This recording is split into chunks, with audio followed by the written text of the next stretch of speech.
Hello বন্ধুরা, welcome back to my channel. আশা করছি তোমরা সবাই খুব ভালো আছো, আর আমিও খুব ভালো আছি। অনিকা ব্লগের সবাইকে জানাই নতুন একটা ভিডিওর সাথে অনেক অনেক স্বাগত। তো আশা করছি তোমরা সবাই খুব ভালো আছো। আর সবাইকে জানাই বিশ্বকর্মা পুজোর অনেক অনেক প্রীতি ও শুভেচ্ছা, আর তার সাথে গণেশ পুজোর অনেক প্রীতি এবং শুভেচ্ছা। তো চলো আজ ভিডিওটা শুরু করা যাক। আর আমার রিকোয়েস্ট এসেছিলো যে ওপেন মাউথ চ্যালেঞ্জ। তো দেখা যাক কতক্ষণ আমি গালটাকে হাঁ করে রাখতে পারি, আর হাঁ করে আমার গালের মধ্যে কী কী আছে তোমরা দেখতে পাও। তো চলো পুরো ভিডিওটা দেখতে থাকো আর সঙ্গে থাকো। আর যারা আমার চ্যানেলে নতুন আছো তারা প্লিজ চ্যানেলটা সাবস্ক্রাইব করে দেবে, আর পাশে থাকা অল নোটিফিকেশানটি অল করে দেবে। তো বেশ দুদিন হলো তোমরা আমার ভিডিও পাচ্ছ না, কারণ আমি বাড়িতে ছিলাম না। তো অবশ্যই কমেন্ট করে জানাবে যে তোমরা এরপরে কী ভিডিও দেখতে চাও। তো যেহেতু আমি এক ধরনেরই ভিডিও করি, তো তোমরা যদি বলো যে অন্য কোনো রিকোয়েস্ট দাও, তাহলে আমি অবশ্যই ট্রাই করে দেখব। তো অনেক রিকোয়েস্ট এসেছিলো, তো সেগুলো তো করা হয়নি এখনও। তো জানি না কবে করতে পারবো। তো তো চলো তোমরা পুরো ভিডিওটা দেখতে থাকো আর সঙ্গে থাকো।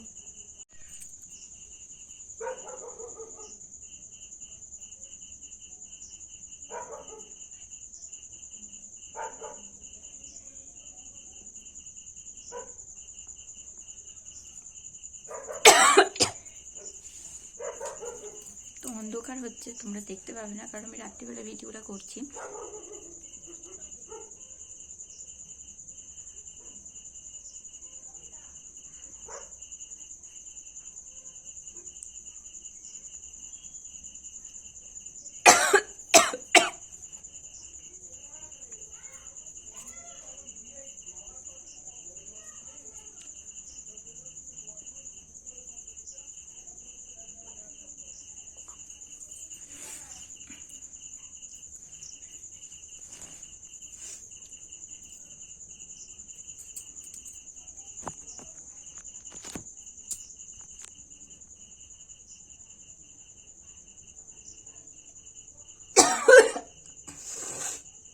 যখনই হা করছি তখনই কাশিটা পাচ্ছি, তো নাম দেবো হচ্ছে কাশিং অ্যান্ড ওপেন মাউথ।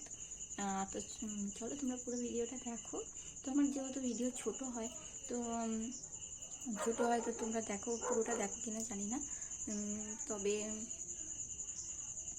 এটুকুনি বলবো যে যারা পুরোটা দেখো তাদেরকে অনেক অনেক ধন্যবাদ।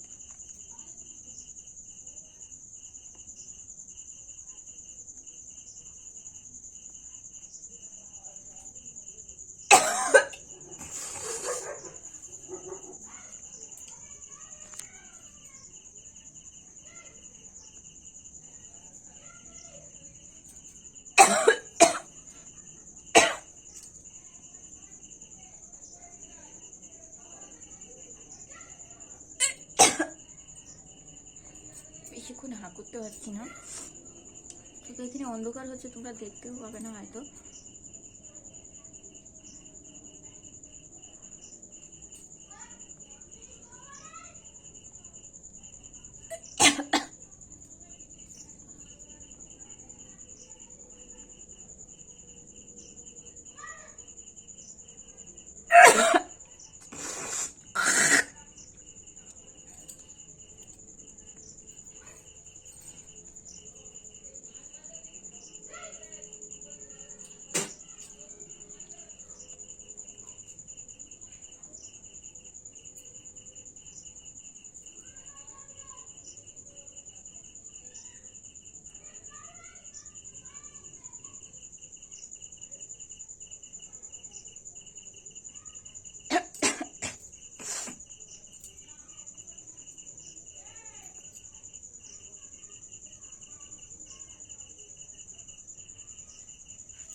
প্রচণ্ড পরিমাণে গরম হচ্ছে।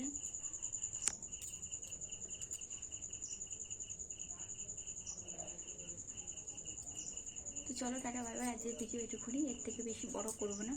আর তোমরা সবাই যেন বেশি বড় করে ভিডিও আপলোড করতে সমস্যা হয়। তো চলো টাটা বাই বাই। তো ভেবেছিলাম ভিডিওটা আর কন্টিনিউ করবো না, তো তারপরে ভাবলাম যে না, যেহেতু আমি এখন শর্টস করার জন্য। তো সে মানে একটা জামা পরেছিলাম, তো ভাবলাম যে না ভিডিওটা কন্টিনিউ করি মানে মানে ভেবেছিলাম এটা আলাদা দেবো। তারপর ভাবলাম যে না, ওটার সাথে এটা একসাথে জুড়ে দিলে ভিডিওটা একটু বড় হবে, আর তার সাথে আমার একটু সুবিধা হবে, কারণ আমি যেহেতু 2 থেকে 3 দিন ভিডিও কোনো দিইনি। তো সেই জন্য ভাবলাম যে ভিডিওটা একটু বড় হলেও কোনো অসুবিধে নেই। তো সেই জন্য আমি আবার বাড়িতে চলে এসেছি। বাড়িতে চলে আসার পরে আমি কিন্তু এই ভিডিওটা কিন্তু আবার নতুন করে করেছিলাম। তো ওই ভিডিওর সাথে এই ভিডিওটা আমি অ্যাড করে দিয়েছি। তো প্লিজ তোমরা পুরো ভিডিওটা দেখো। আর যারা আমার পুরো ভিডিও দেখো তাদেরকে অনেক অনেক অনেক ধন্যবাদ, আর যারা লাইক করো তাদেরকেও অনেক অনেক ধন্যবাদ। তো যাই হোক, তো দেখো আমি কিন্তু যখন এই ভিডিওটা করছিলাম আমার কিন্তু প্রচণ্ড পরিমাণে কাশি পাচ্ছিল, মানে এত পরিমাণে কাশি পাচ্ছিল, মানে গালটা যেহেতু হাঁ করেছিলাম, তো আর যেহেতু গালটাকে হাঁ করে থাকার ফলে আমার জল টান হচ্ছিল, তো সেই জন্য কাশিটা আসছিল। তো চলো তোমরা পুরো ভিডিওটা দেখতে থাকো আর সঙ্গে থাকো। আর এর আগে আমি সব বলে দিয়েছি, তো এখানে নতুন করে কিছু আর বলার নেই। তো শুধু এইটুকুনি বলবো যে তোমরা পুরো ভিডিওটা দেখো। তো চলো, টাটা বাই বাই, আর সবাই খুব ভালো থেকো।